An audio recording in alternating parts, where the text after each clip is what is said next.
Well, let's get started. I have about 50 slides, so it's going to be a little bit of a fire hose marathon, but I will try to cover from this arc of, from planning all the way to execution and analyzing what are some of the top elements to pay attention to. So let's start with basically planning for your website. And in order to make sure that that is done comprehensively, I'm breaking this down into 5 different aspects, 5 different levels, to make sure that you are thinking about everything that needs to be done for a website project. So you can think of, from the left to the right as from abstract to concrete, as well as from conception to completion. This breakdown is typically used in terms of user experience, but I think it works very well for planning as well to make sure that everything is covered. So starting now with the strategy, and by the way, I'm going to have the slides and a whole number of downloadable materials online. There's going to be a link at the end of the presentation, so don't worry about jotting down whatever is on the screen. I don't have everything up yet. It's going to be up in a week, but I'll provide you the link and you'll have that information then.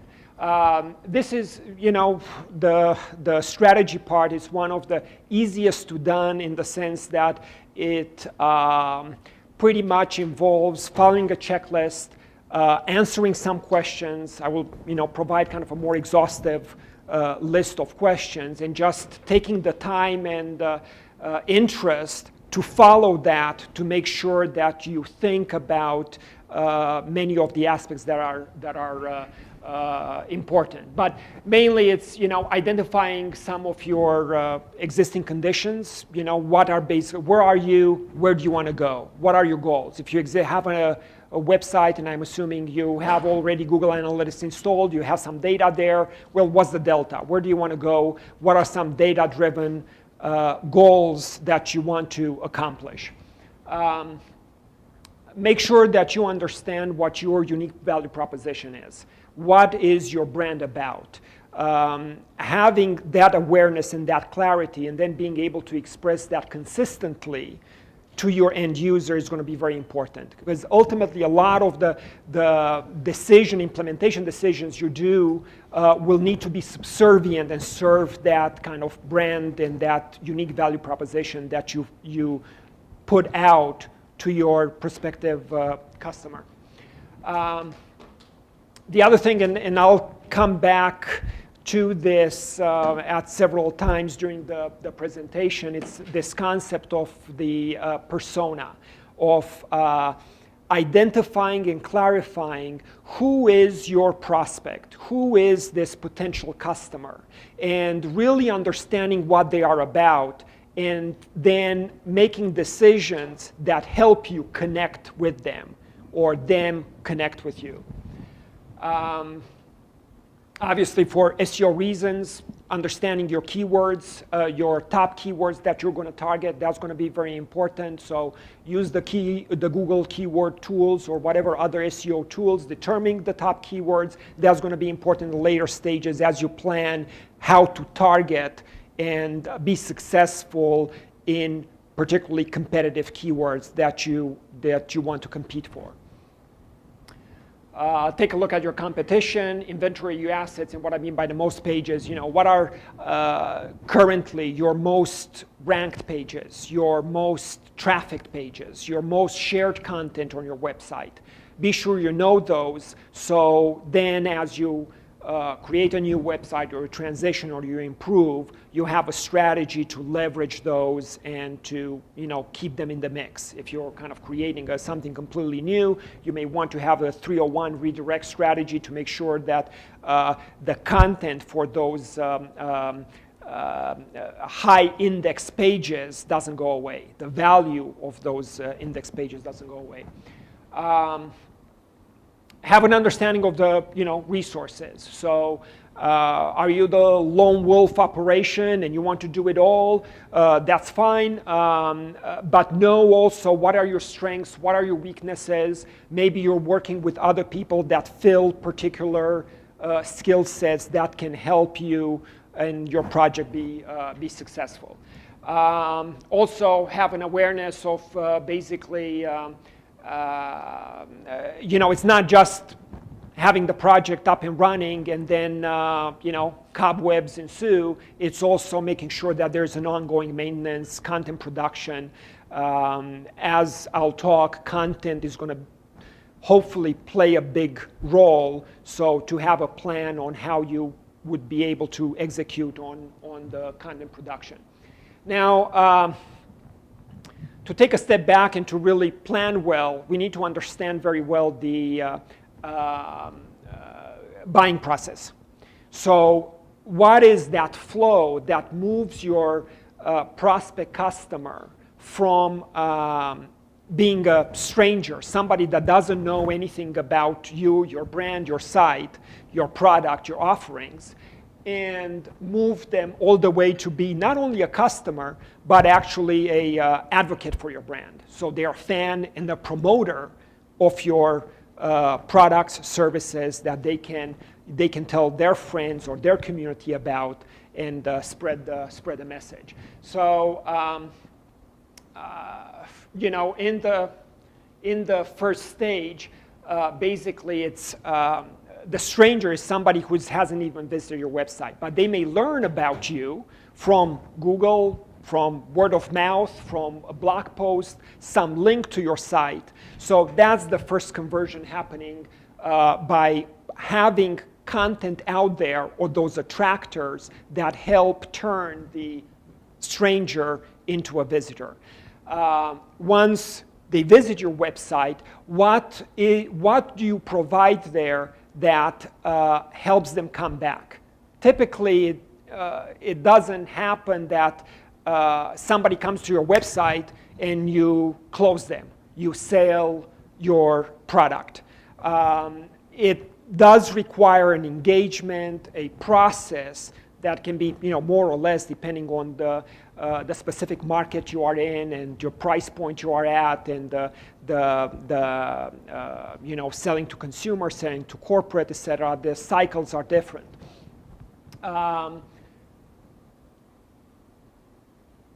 Turning the visitor into a lead. So basically, by lead I mean it's somebody that you have their email address and some qualifying information that gives you an understanding of where they are in the buying process. So they not only give you the email, but also something about their interest, about hey, I'm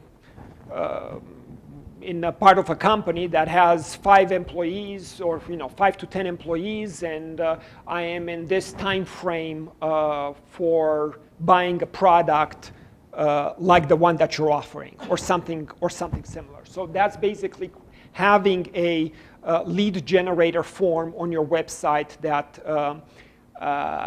enables you to capture that information.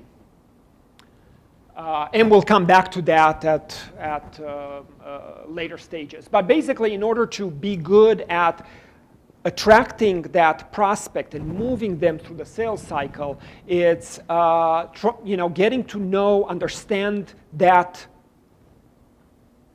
potential customer better. And that's being done with creating buying personas. So identifying what are the types of users, and maybe 3, 5 types of users that you think your brand, your company, your product, it's a best fit for, and creating really a profile for them, really trying to understand them. So this may be a real person, or maybe a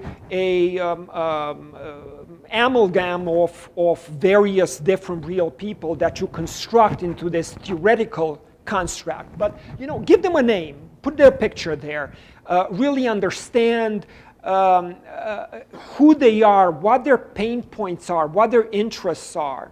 Because without that, it's harder to create really an interest, to create interesting content that enables you to move them through that buying cycle. Also, it's good to put things in perspective. So this is, kind of, it looks like the food pyramid, and it's actually intentionally so. You may want to use sparingly, and they may be, a little bit, kind of sexier stuff at the top, but maybe damaging to your health or put a hole in your wallet and your time schedule. But ultimately, the workhorses are here at the bottom. And this is really what, content is king, and this is really the attractors for your end user. The usability enables that end user experience to be positive. And without having this stuff at the bottom, a lot of the stuff here at the top may fall flat. You may not get the return on investment.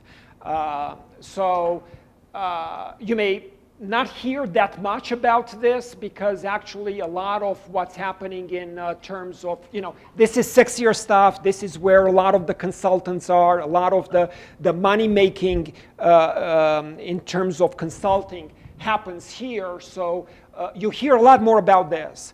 But this is actually more important, and it's a little bit harder because it's typically, particularly the content, it's not something that's easily outsourceable.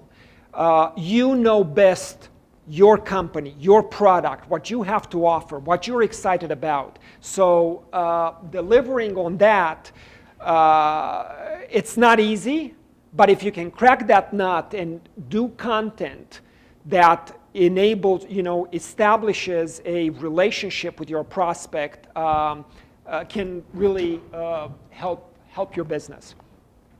So that was the strategy part of the planning. In terms of the scope, this is, again, not very hard. It's just identifying what are the features you want for your website. I'll have a downloadable, kind of run through of many more besides these features. And it's just understanding, it's like, okay, what do you really want? Identify it beforehand, just so you can account for it and plan for it. Structure, this takes a little bit more thinking and probably a lot more of the time part of the planning. It's creating the sitemap, and from a process standpoint, it's pretty simple. It doesn't have to be more involved than a nested list. So you can use, Word in outline mode. There are all sorts of specialized utilities for creating mind maps and sitemaps, and you really don't need to. It's not needed to get fancy about it. Anywhere where you can actually order a list and create a nested hierarchy would be able to do the job. But you need to identify all the pages of your website, identify the parenting, so that's where the nested fits in. And besides the pages of your site, create also lists for the menus that you will have on the site. So top menu bar, side menu navigation. If you have menus for other sections of your site in the footer, make sure you identify those. Allow for sub-pages. What I mean by that, sometimes as you create the sitemap, it's not clear. It's like, oh, is this a separate page? Is it, a child page? Or is it really a section that it's part of a larger page? So as you work through that, identify them. You may want to color code them. So let's say if it's a subsection, put it in lighter gray. And that would help you identify, oh, okay, this is not its own page. It's actually a subsection. That can help a little bit your thinking. What I mean by the drivers, so these are things to think about as you're trying to identify the pages. So in terms of the personas, we were talking before that it's serving the needs of your potential customer. So it's basically putting that mask on. It's like, okay, I'm now, this persona. What are they interested in? What pages do I need to provide for them?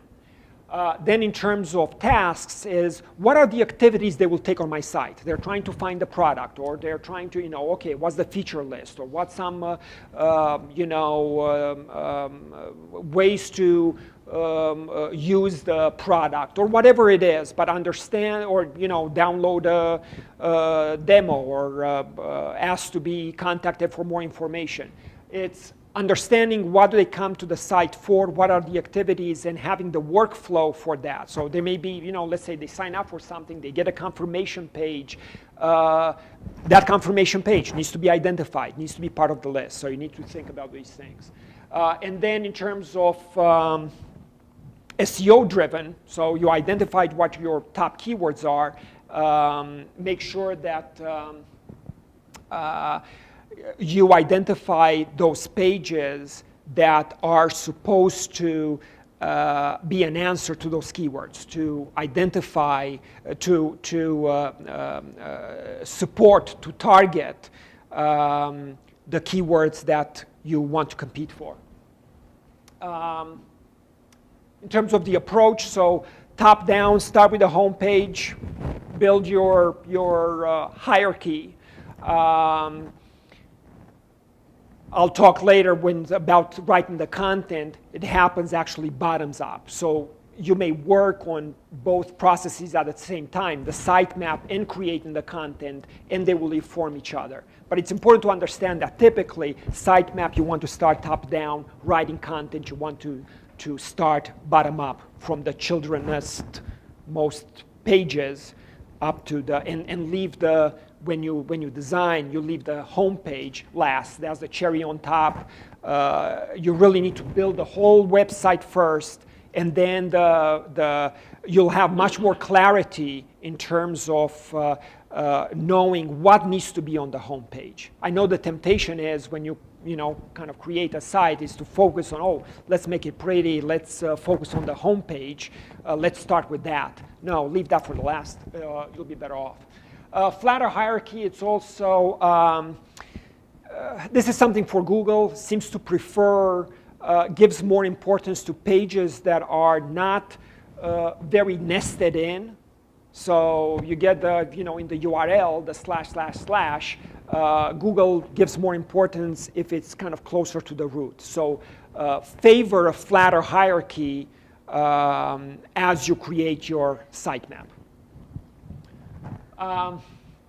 Coming back to the persona, so in planning and now in terms of the structure, is create a matrix where you have actually each of the personas that you identified, and you also have an understanding of the sales cycle. And basically it's try to get a understanding for each of these cells, what are the issues that they are interested in, and what are the topics that you would create to respond to those issues. And this matrix can really help if you put your hat on. It's like, okay, well, I'm this type of persona, and now I'm this place in the buying cycle. Okay, what do I care about? What do I need to know? So doing that analysis and understanding would help you to then connect with them and provide them with what is needed. Moving on, next part is the skeleton. So that's the wireframe for your pages. You may have a lot of different page types, so that have different purposes. The home page, the lead generator, lead capture page, the regular content page, the various other conversion pages that you may design in you may need to have in the site. They each have different purposes, different goals. They may warrant a different structure. So spend some time planning and thinking about what that structure is. You have a sidebar on the left. You have, where is your capture form? Where is your content? Where are the headings? Going through that, planning the structure of it, and that may tie into, let's say you use WordPress as your CMS, and you may, the layout may be informed by the theme that you may choose for your site or other kind of technical constraints. But ultimately, putting some thinking into that, it will help in the long run. In terms of the surface of the actual design and elements, I strongly encourage to spend some time thinking and planning beforehand. This is something that I do for all of my clients, particularly on using WordPress, is establish a UI library for them to use. So it's about, I don't know, 60 different elements from, buttons, drop caps, lists, those collapsible boxes, galleries, contact forms, price lists. So once these are professionally done and you have the design there and sitting in the library, it's so much easier than to it's faster and easier to assemble your pages. And you ensure consistency throughout the site as well as good usability of using these elements. I also, what I do is, as I go through this process of creating these UI building blocks, I also create the equivalents of this UI language in Microsoft Word, in PowerPoint, so they are able to, for example, as they write the content, have a consistent visual vocabulary across the different media. So you are able to do the page and you have an awareness. It's like, oh, okay, this is how my quote style is. And it's consistent. There is an equivalency between Word and WordPress that enables you to be more creative and better at creating the content, because it will, it's not as big of a delta, as big of a difference in how it's going to be when you ended up in the live page. And then I extend that to, including printed form. So there is, again, kind of brand consistency and design. And then you have across the various media, from online to desktop and Microsoft Office to printed, there is really consistency of brand. Okay, we've done our planning. We're moving on to actually creating. So we have our templates. We're ready to go to actually build each page based on our sitemap, and pretty much create a, and I'll have this also as a Word template that contains what are all the things that you need to address for each page of your site. So starting with the title. Well, there are actually at least 3 forms of the page title that you need to think about. So one is the URL, or the URL slug, that last part of, right, that doesn't take spaces. It should be, all lowercase. You replace spaces with a dash. What is that? What is the longer title that may be on the page that is typically at the top of the page and visible, and likely a short URL if that page is somewhere in part of a, not short URL, it's a short title. If the page is part of a menu, that is the page label, and you cannot have a really, or it's not that good to have a really long string that breaks down in the menu. So these are 3 aspects in terms of doing the title. Identify and write it down on your template. What is the keyword that the page addresses? So you keep that in your mind, and you have really a laser focus on when you create your headings, your title, your content, your description, that it's there and it's identified. Have a purpose for the page. This is not going to be printed. It's not going to be, part of the live page, but it helps you get focused on what is this page for? What am I trying to accomplish with this page? I'm trying to, have the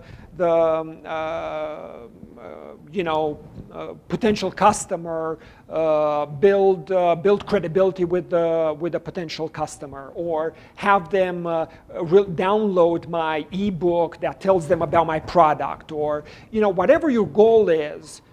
Have that, externalize that, put it down, write it down, and that will help you then kind of create the other content, having clarity of the goal.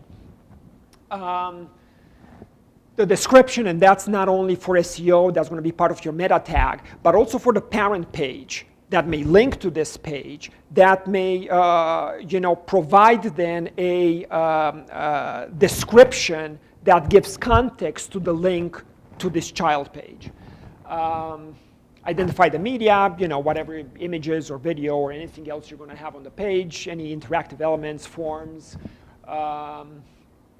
links, and always at the bottom, don't just, lead the visitor to a next step.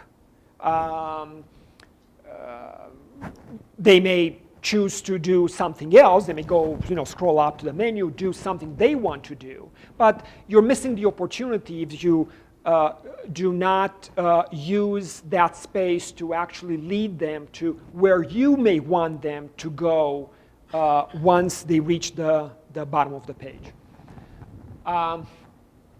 Writing copy, so I was mentioning the sitemap, that's best done top down. Writing copy is best done bottoms up.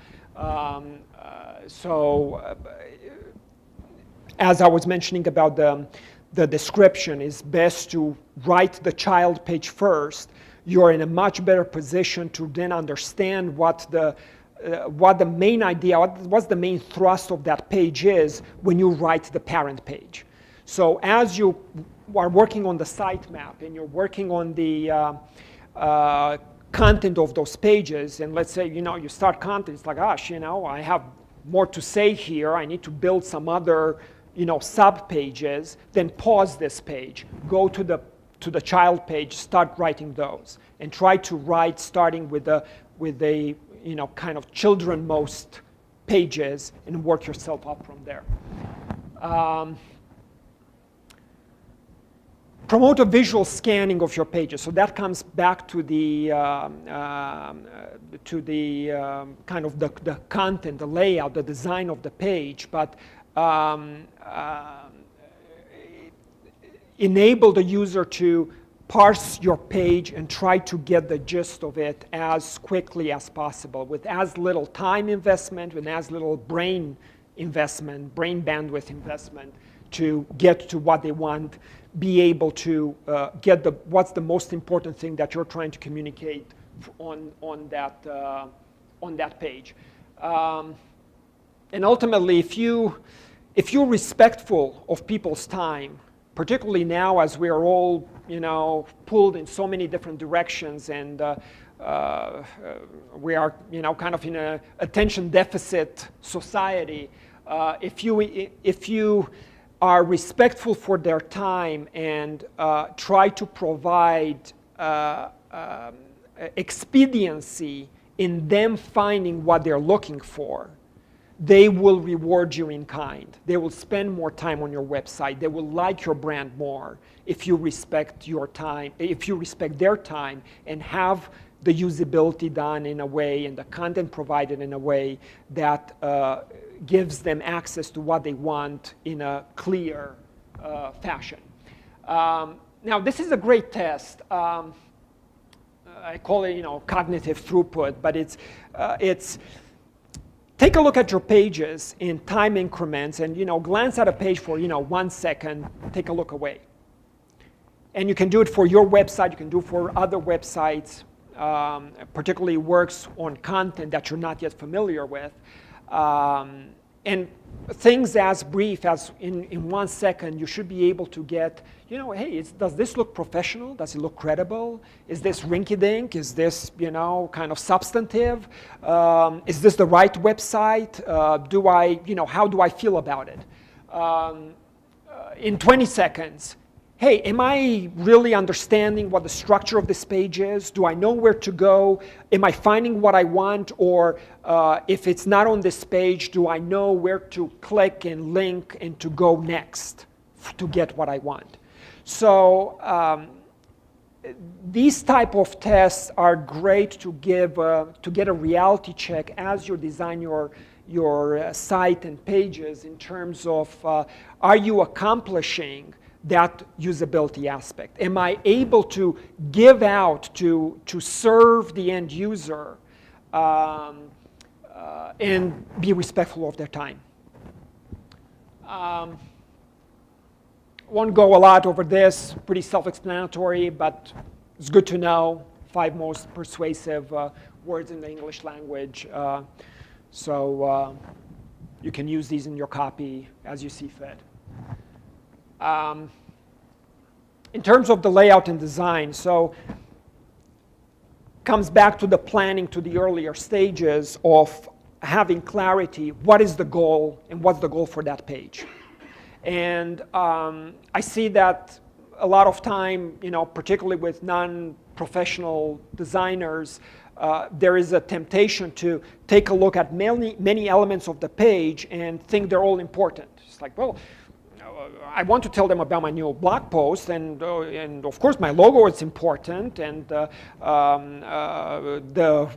subscribing for the newsletter, and here download my demo. But ultimately, anything that distracts from your main, that's in addition to the main goal, will distract from it. And the more you pull the attention in various directions, not only becomes distracting, can become confusing. So it comes back to identifying what's the goal of the page when you write down the page, and have that written, have that in front of you so you do not lose sight of that. And then that informs the various decisions, including design decisions, of what is important on that page. Where do you want to really focus them? What's the action you want the end user to take? And now, how do you do that? There are various design techniques to do it. Here are some 4 good ones. The concept of encapsulation. So that's like in the top image, really draws your eye in. So you may use that, let's say, on a call to action that just put a border around it, and that really kind of frames it and calls attention to itself. Use contrasting color, size of font size, font color, an image. Make your call to action button in a contrasting color, and that obviously calls attention to itself. Use directional cues. So that's the second image, right? It leads your eye, and you will focus to the point it leads you. There are all sorts of other ways to use this technique. Another powerful one, it's using the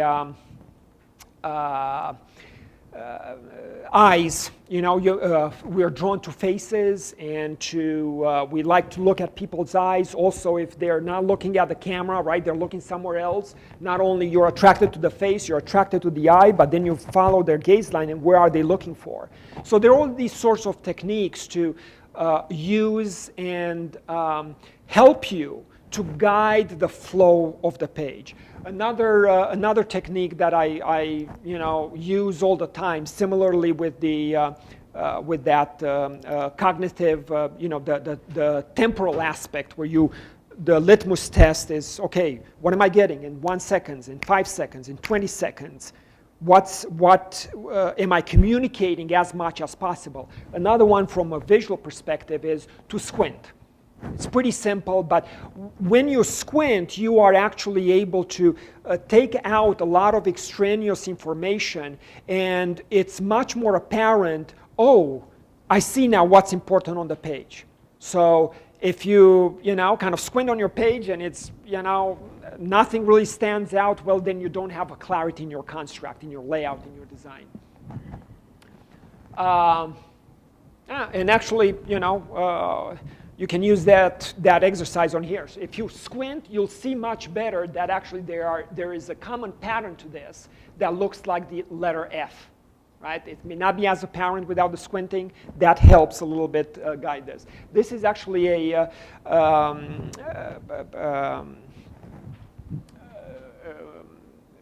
pattern showing the more red the shading is, it's the more viewed that point is based on eye trackers. So these are tests showing how the eye is scanning and trying to understand a page. This is a typical kind of content page. This is a product page. It has here an image of a product. Here is actually a Google search results page. But there are some commonalities to them. And there's that F pattern of reading left to right at the top of the page, trying to get am I getting the gist of what this is about? Moving down, then a little bit, another try for another horizontal scan, and then kind of like, okay, I'm tired, and just kind of, moving on the left side, going down. So, of course, with design, you can influence that. But what are some of the takeaways is put the most important stuff at the top of your page. Pay attention to your headings. The first two words in your heading are most important. And, as luck would have it, it's also most important for Google. Google pays attention not only to the heading, and is it an H1, H2, H3, etc., but also what's the placement of your words, and gives more importance to the first words at the beginning of the heading.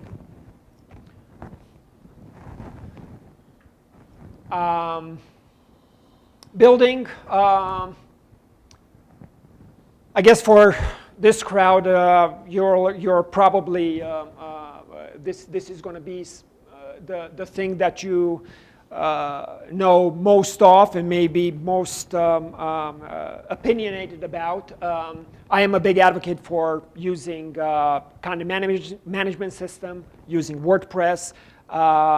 Even if you can code a website yourself from scratch, it just makes your life easier. And it's not only fast and easy, but there's a thriving community that keeps evolving the technology and makes it available, that it just it kind of saves you time and grief time and time again.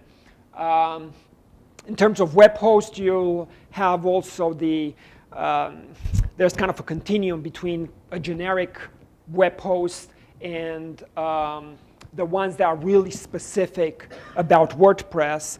I think the sweet spot is about, and again, kind of depend on your needs and specifics, but many people benefit from a host that is provides features and functionality that are specific to WordPress. Don't go too far in that access where there are some hosts that are more coercive. They don't let you install any plugin that you may want or any theme that you may want. Then, set up, do your, kind of install your tweaks, optimization on the WordPress, and ultimately get it to do what you want with the choice of your plugins and theme.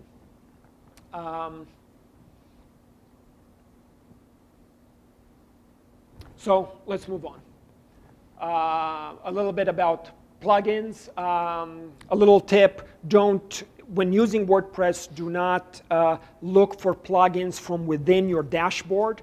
Go to the WordPress website and do the search there, because there's where you have the stats tab, and that can give you a really good evaluation of what are the trends? Is this kind of going up, going down? How many people do download? Is this a breakdown of the ratings, access to their support? So before spending too much on a plugin and having to really install and test it, you may glean in a lot by doing this this research. However good, and I'm a big fan of WordPress, the bad part about it and of open source in general is fragmented. There is no really central overlord that provides you access to that support and information. So being smart about how you find and where you go to find tidbits of information, that's going to be important. Some of my favorite plugins in blue are the ones that are actually they're not available from the core WordPress site. They are commercial and they're pay plugins, but they're worth definitely the investment in them. I'll have this in the download. I won't go into details. You may have your own that you're passionate about. So marketing. To just set the stage a little bit and the difference between kind of outbound and inbound. I think it's important to understand that transition, that best marketing, particularly in this day and age of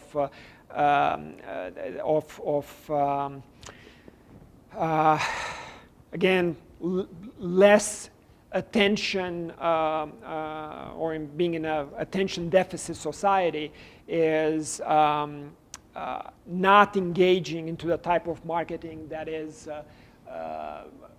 outbound. It's shouted out, it's broadcast, it's kind of interruption marketing. You're really interrupting the person and beating them over the head with a message, and that doesn't work very well. So the idea is to be more like a magnet, to be more respectful of the end user, but provide them what are the the carrot sticks, what are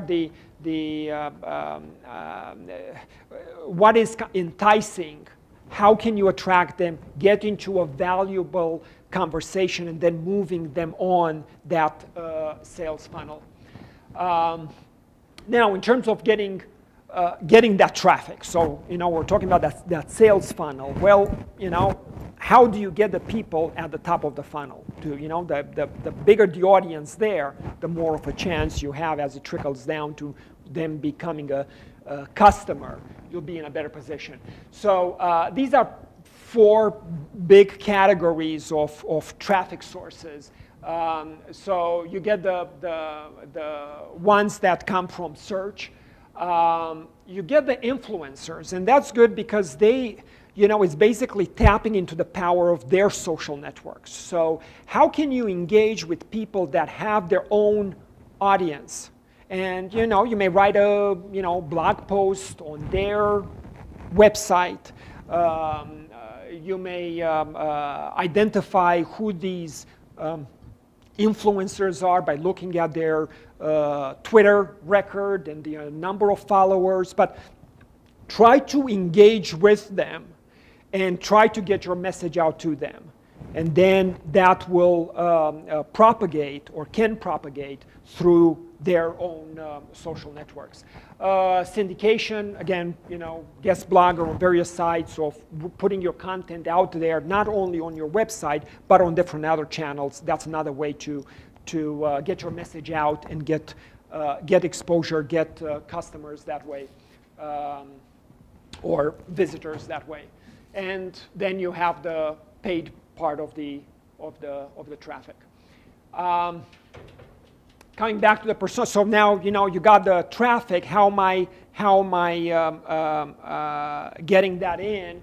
This is similar to the slide that I had before, but it's basically identifying in the matrix what are for each persona in each part of the sales cycle, what are the concerns, questions that they may have, and then how can we answer that with various categories of content. What are the headlines that may be appealing to them, the informations, the CTAs, the call to action that they may respond to. Now, writing content, it's not for everyone. It's really, it's hard, and this is from Content Marketing Institute. They're showing that it's basically identified as one of the biggest challenges for brands, companies, you know, small, big companies. They all have it's like, how do I create content? I'm not in the, you know, content publishing business. I'm not interested to write.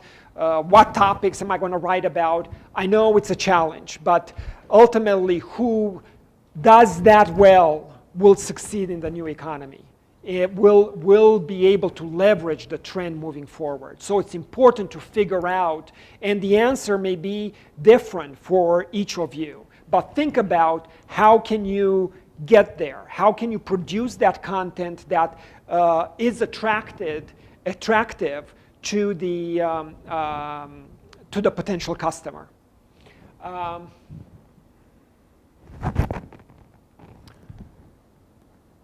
So let me skip a few things. So these are, again, if you're like, okay, how do I get content? These are a list. I'm going to have this available also of places to get ideas from, or to, you know, repurpose content from. To write well, you know, don't make it about you. It's not about what you have to offer, what your agenda is, what you want to do. It's about the customer. Don't be it, you know, make sure it's non-promotional. It is relevant to the reader. Closes a gap, so it does move them closer to where you want them to be. But it really starts with an understanding of where they are, where they want to go, and then leading them there. Well written, avoid, you know, typos or, you know, grammar mistakes. I guess that's a pretty obvious one. It's relevant to your brand. Gives proof, you know, it's credible, and ultimately converts. You know, keep that also in mind, that, you know, there are some people that are, hey, they're excited about content or getting their ideas out. But you do it for a purpose, and you ultimately do it to convert. So understanding and what I mean by conversion, it's not just kind of the sale of your product. It's those micro conversions across the way to, you know, a conversion could be, I want them to go to this page, and then I want them to fill this form, and then I want them to come back to my blog. So whatever your goal is, that micro goal, you know, develop content that converts them and moves them along that path. So this is a more kind of solid breakdown into, you know, you have the funnel here. Here's what you want them to do. You know, you attract them, you engage them, you qualify that lead, you close them, and then you still have work to do. You want to delight them, so they are big fans. They promote then further your brand, your products. Another important aspect is this kind of automation part. So once you get their qualification, or even if you don't get them qualified, meaning to know exactly where they are in the selling, you know, to get qualified, you need to know more than email. But even if you have their email, that's enough to get them into the automation pipeline. And that is using, by and large, an email automation system. So with autoresponders, so they sign in. Once they, you know, you give them something valuable, let's say an ebook on something, or some tips on something, or, you know, whatever it is, but enough to capture that email address. Then they get into the automated system where it's like an autoresponder based on their anniversary date. So when they sign in, then, you know, let's say 30 minutes later, they get an email confirmation. 5 days later, they get a follow-up. 3 weeks later, they get another follow-up. And there gives you the opportunity in an automated way to keep engaging that potential customer, and to move them closer or move them further down the pipeline. So what are some of the offers that you can put in to create these kind of micro conversions? So this is just a list of different things. Again, kind of depends on your particular space, your products, your a few things on call to actions and the design and structure of those conversion pages. So it's pretty self-explanatory, but it's following some of the principles we talked before, compelling headline, some more explanation and something supportive. It's easy to scan, give them the benefits that they will get by actually taking this action. You can see also in terms of design, it's very clear. Everything is kind of muted. This stands out. There is really focus on guiding people to that call to action. And this is the page fold, so I guess that's where the kind of monitor ends. So this happens at the top of the page. They don't need to scroll down to see more content. A few of the principles of conversion. We talked before about those design aspects, and you can kind of see them implemented here. The encapsulation, the contrast in color, the directional cues, a little arrow there, white space around it, right? It's not a very crowded space. Some additional aspects, principles of, excuse me.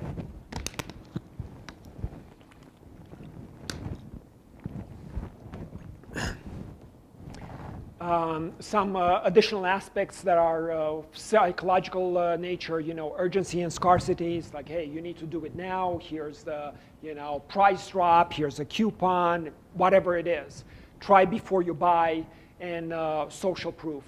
Having some testimonials, having make them feel that they're part of a larger community, right? We all have those social needs. These are important triggers. So there are many different ways in which to do them, but at least this gives you a summary of things to think about.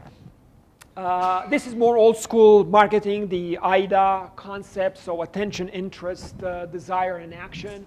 And you can see them at work, hey, grab their attention grabbing headline, interest, something visual to capture and promote their interest, develop their desire with their, identifying the benefits, and ultimately lead them to the action. So obviously this is, a clear call to action here, a clear button, but that should happen on every page of your site. There's always, for every page, there is a purpose for that page and something that you want them to do. So that's why the planning part is so important, to identify what that goal is and don't let go of that. As you execute on that page, all to the last stages in design, have all these decisions, all these implementation choices you make subservient to that goal. Here's another design for a lead capture form. So this is a longer form, credibility factor, I'm not sure if you can see here, it's like as seen in, and whatever, some logos there that are recognizable, social proof, and this is the, kind of capture and qualify. So name, email, and, some level of interest here. That's something that would enable you to know, okay, where are they in the sale process? What do I need to provide them? It's good to have a content strategy for how you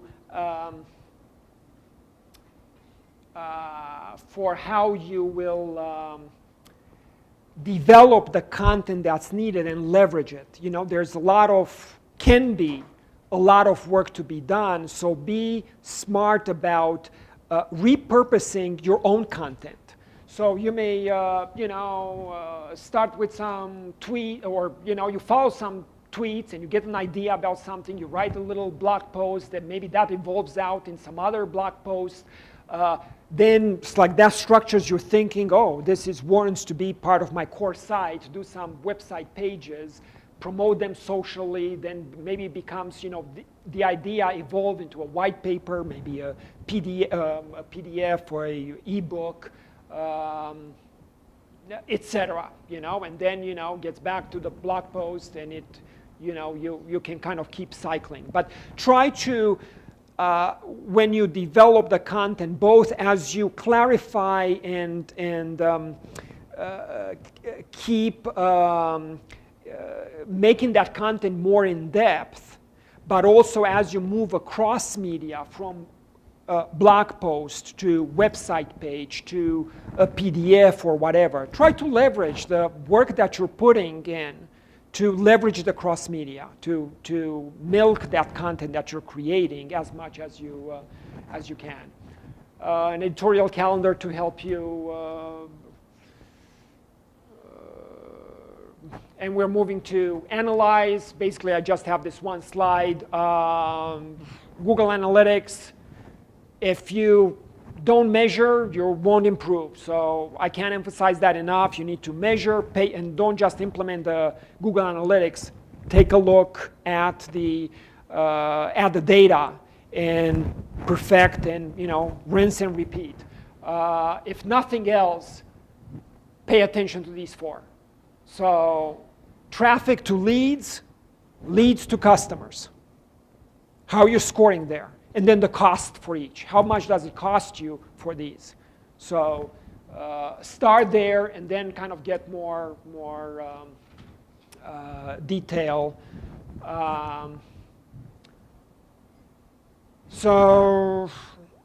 Well, is it 15 past? I guess the Q&A is going to be of maybe just one question. Oh, 5 minutes. Okay, so then I have time for a few more questions. There, please. First of all, it was a very interesting session. Thank you. And just quick, is this will be available? The slide will be available on the website? Yeah. So this is the link. At this point, it's just a placeholder there. The slides will be available as well as a bunch of downloadable templates and worksheets, etc. Okay, my question is, I have a very many small features that I want to explain. So would you recommend combining all the small features to one page using like a tab or like accordions, or split into very small pages in a subdirectory? I come across that all the time, and I can't give you a very easy answer, but I can give you. Yes. So the question was, I have many features, and how do I expose them to the user? Should I separate them out in various pages, or should I use the accordion UI to have them on one page? Or, what's the UI answer to having lots of, a list of a number of things that I want to expose to the user? And the answer, it's more understanding some principles of usability. I cannot tell you specifically what to do, except I'll need to know more about your specific case. But one of the most important questions is how many elements you have, because that's ultimately one of the most important determinants in terms of what is the appropriate UI to resolve. For example, from a cognitive standpoint, we don't typically remember more than 7 items. That's why, you have 7 digits in a phone number. It's recommended to not have more than 7 items in a menu, etc. So if it's more than 7, then I would say you may need to group them, and then you link to groups, and then you link to each individual one. If there are less, you can keep them on one page. But I think ultimately it is understanding what the various UI solutions are available, and then doing a solution appropriate for it. Let's talk more about it afterwards, and I can take a look at more specifically, and I can give you a little bit better answer. But I guess that's where talking with somebody that has experience in some usability can help, because then they have the experience and can tell you more quickly, looking at your specific case, oh, this is the appropriate UI to get that answer.